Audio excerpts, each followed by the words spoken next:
Hello and welcome to another Full Force News Burst brought to you by GeneralsJoes.com with me as your host, Chris. I didn't change my nickname for a JoeFest one. Why didn't I do that?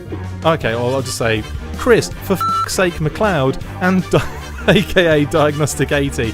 Joining me today to discuss JoeFest and all of its awesome exclusives is Paddy, Uncle Joe Fester Lennon. so without further ado... I don't get the reference.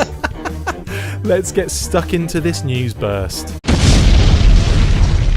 On April 21st at 1065 Stevens Creek Road in Augusta, Georgia, JoeFest Toy and Comic Show will take over the Hilton Garden Inn for a day of G.I. Joe related fun, guests, toys and awesome exclusives.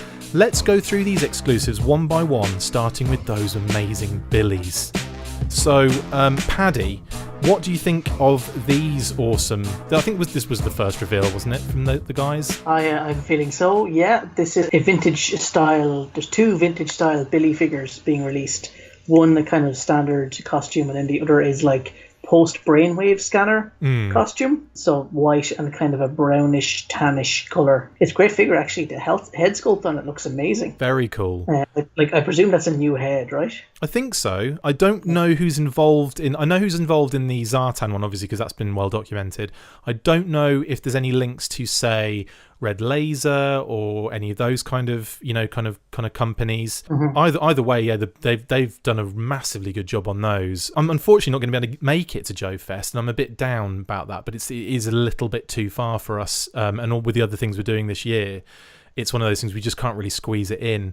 But it's one of those ones where I'm looking at all these exclusives just thinking, damn, son, they've got some really nice things going on. And obviously the Billies, yeah, they look fantastic. And also, obviously, this kind of cuts into kind of what guests are going to be there. But Robert Atkins has done some artwork for those Billies too, hasn't he? I believe he's doing the card art, yeah. And they look really nice too. I'll flash those up on screen. So on top of the Billies, they've also gone and hit us with this awesome parachute figure. And they've also done a t-shirt with that particular parachute figure character on there too. That looks amazing as well.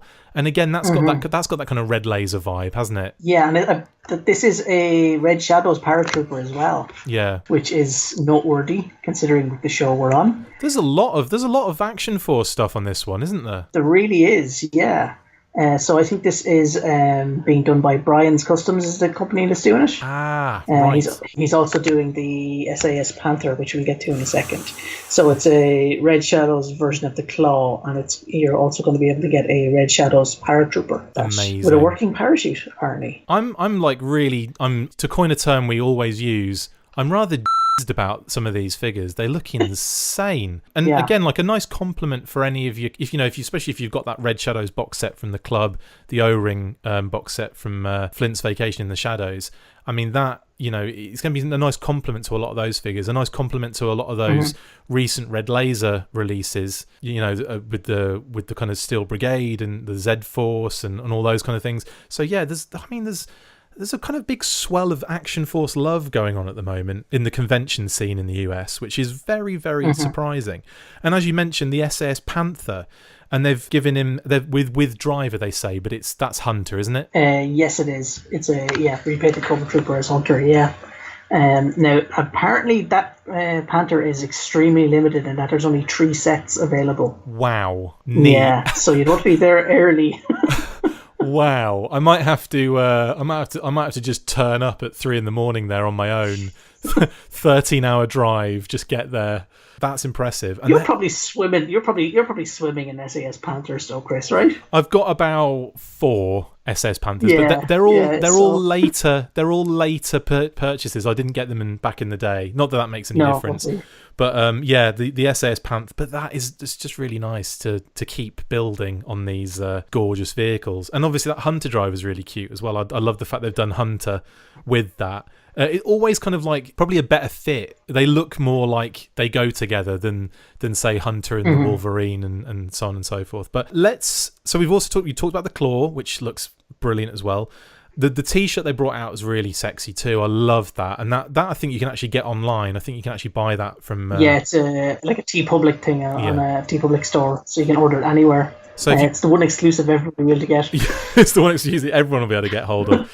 So, and again, they're really nice. I know Aaron Dietrich at Roma Collectibles, he's going to be there, and he did message me when they popped that up on the Facebook page.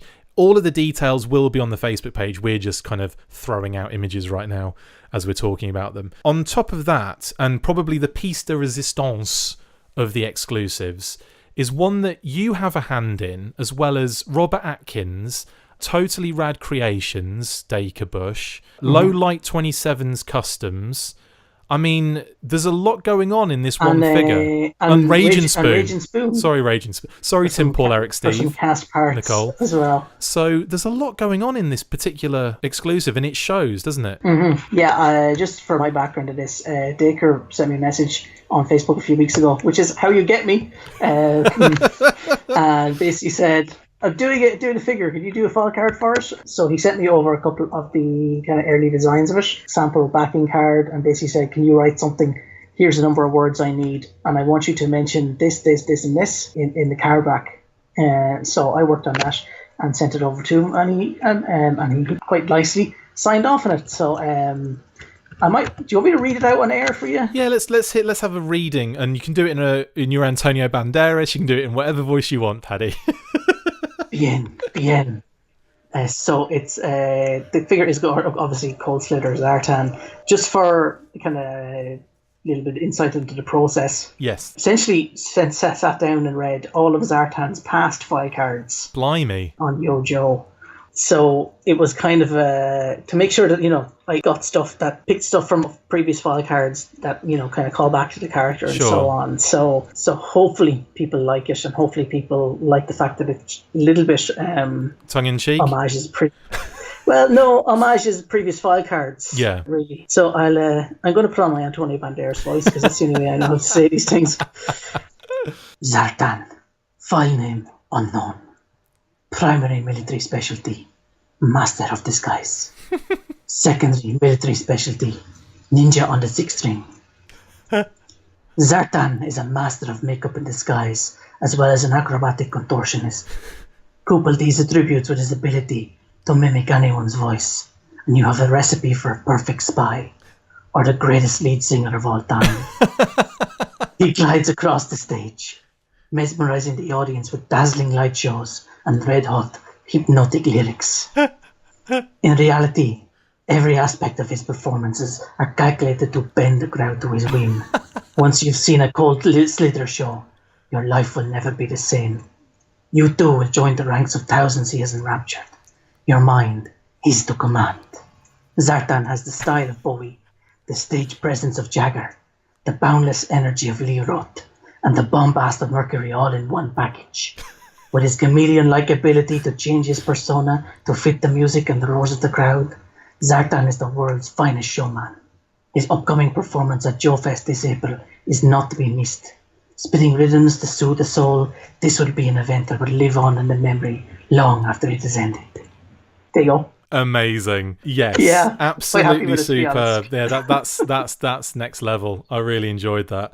Yeah, I mean, let's talk about the figure as well, because I mean it's just gorgeous, isn't it? Mm-hmm. It's a really, really good use of the parts, like the torso, obviously the Zartan head, and I believe that's a cast hair, right? Yeah, I believe it is. Yeah, so I think that's Crimson Guard legs, or part of his legs. Yeah, or Crimson Guard with the kind of the 25th Crimson Guard with that big kind of round holster. Yeah.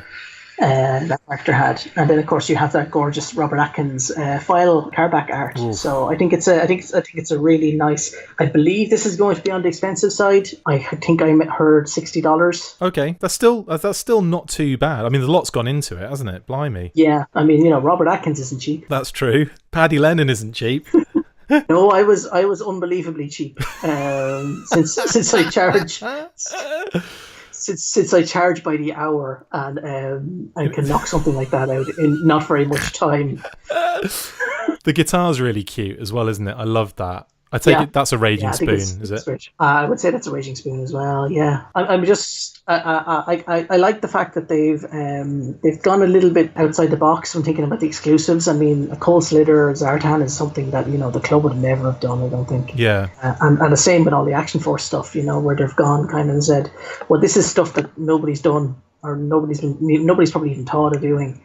And so to do it for a show, I think is a great idea. Awesome. Yeah, absolutely awesome. I mean, I can't wait. I mean, I think I've been able to wangle somebody to try and pick me one of these up. But if it doesn't come through, I'll be very upset because this looks absolutely superb.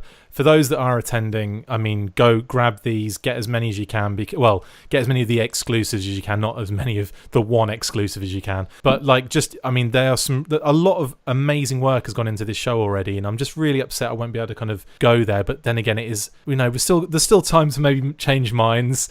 So we will see. Yeah. Any thought there, Paddy, of possibly attending this next year? Do you think obviously do you think they'll be doing this again? Kind of like, will they keep the same kind of Action Force theme? Do you think for next year? Or I don't know. I guess it will depend how well this stuff does and how much of attendance they get on the back of it. Yeah. I am a big fan of these kind of smaller shows springing up over and around the place. To give kind of local people an opportunity to meet up and swap toys and trade toys and so on. And, with Joe Con being gone from this year and, Noah has gone for, 18 months. Yeah. I think these kind of shows are going to become the natural place where the fans are going to hang out and meet and make friends. Sure, and that's what we're all doing this for. I agree with that, and I think that it's. I have to give props to JoeFest as well, and on top of that, shows like Assembly Required, which was just unbelievably spot on. This last one just gone, and all of the shows that do that. All these cons are popping up all over the place, and they are a great way to get together as fans. And you're right, and to get some really cool exclusive products out of it. It will be the case where we have to use these cons, or we'll have to promote, and we'll have to kind of support them because we won't have JoeCon next year. That is a massive, massive blow. BlowCon is a different convention altogether, but that's one of those things that I think, yeah, you're right, we need the support needs to be there for these shows because it's the only way we're going to be able to do this. And big shout out to JoeFest. You guys are doing an amazing job in doing that. Sorry I can't go, but I will attempt. I mean, there's still time, so we could change minds here. And I just wanted to also say there are going to be some amazing guests there. So Tom Feister, he's done some G.I. Joe comic art in the past. He was a Devil's Due, am I right in thinking? Yes. He was on the Devil's Due comics? Yeah, in fact, I met Tom. He's lovely. Really nice guy. Met him at Manchester, New Hampshire at the Granite Con, and he was an absolute pleasure. Also in appearance is going to be Brian Shearer, who's just started his Kickstarter for his art book on Kickstarter. So if you follow him on any of his platforms, there's no way you've missed that. If you have done for some reason, follow Brian Shearer on Facebook and you'll be able to find his Kickstarter, or just follow us.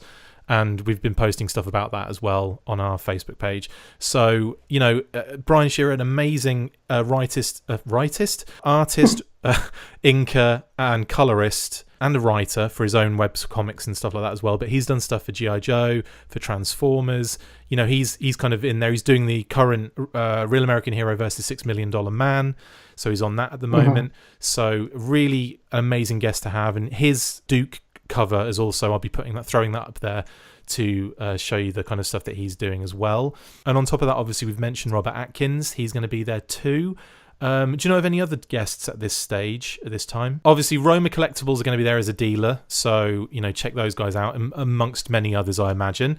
And also Mary Mercenary Cosplay is going to be there, and she's going to be doing her cosplay and her G.I. Joe cosplays and stuff. I believe they're doing a custom figure of her too. Well, that is already in existence, isn't it? Is it? Yeah, okay. I think that she's just going to be there signing them, I think, if you want to grab one of those while you're there. Yeah, so amazing. I'm really looking forward to seeing how this plays out. If I can make it, oh my God, if I can make it, then I will definitely be there. But yeah, great work, JoeFest. Any final words, Paddy?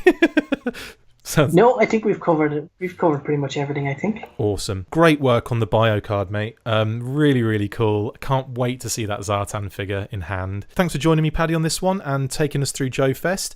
And like I said before, it's on April 21st. It's at the Hilton Garden Inn. That's 1065 Stevens Creek Road in Augusta, Georgia. Go along, enjoy it. You'll have a great time. Big shout out to the guys at JoeFest. That's it for this instalment of the Full Force News Burst. Thank you to my awesome co-host, Paddy. See you next time. And as always, Full Force. Make sure you get involved with the discussion by liking, sharing and commenting on these videos, and as always you can keep up with the show after listening by following on Twitter @TheFullForce, liking the Facebook page facebook.com/TheFullForce, and if you would like to contact the show you can message us on either of these platforms with feedback, questions or to say, who do you think you are? A serious operation now? No, not even close. Look out for more of these news bursts that we are posting on the Facebook page from now on. Full Force.